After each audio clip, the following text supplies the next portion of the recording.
برسات آتے ہی ننھا سیاہ مائل پھل مارکیٹ میں آ جاتا ہے جسے کھانے سے شوگر جیسی موذی بیماری سے بچا جا سکتا ہے۔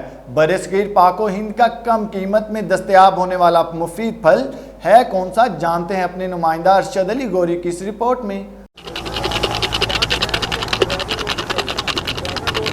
سیاہ مائل کے ننھے پھل کو جامن کہتے ہیں۔ برسات کے موسم میں جامن وافر مقدار میں مارکیٹ میں آ جاتا ہے۔ جامن کے درخت پر موسم بہار میں چھوٹے چھوٹے پھول آتے ہیں اور برسات تک پھل تیار ہو جاتا ہے۔ شوگر کے مریض جامن بھی کھا لیں تو شوگر لیول اعتدال پر رہے گا۔ اسہال، گیس اور پیٹ کے امراض کے لیے بھی جامن کا سرکہ فائدہ مند ہے، جو صدیوں سے استعمال کیا جا رہا ہے، جبکہ شہریوں کا کہنا ہے کہ جامن قدرت کا بھیجا ہوا اس موسم کا نایاب تحفہ ہے اور ماہرین امراض کے مطابق جامن شوگر کے مریضوں کے لیے فائدہ مند ہونے کے ساتھ ساتھ معدے کی بیماریوں کو بھی ختم کرتا ہے۔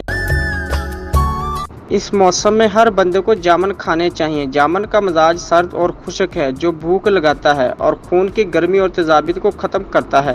جامن کو نمک اور سیاہ مرچ لگانے کے بعد ہی کھانا چاہیے اور خالی پیٹ کھانے سے پیٹ میں درد بھی ہو سکتا ہے۔ کیمرہ ٹیم کے ساتھ ارشد علی گوری،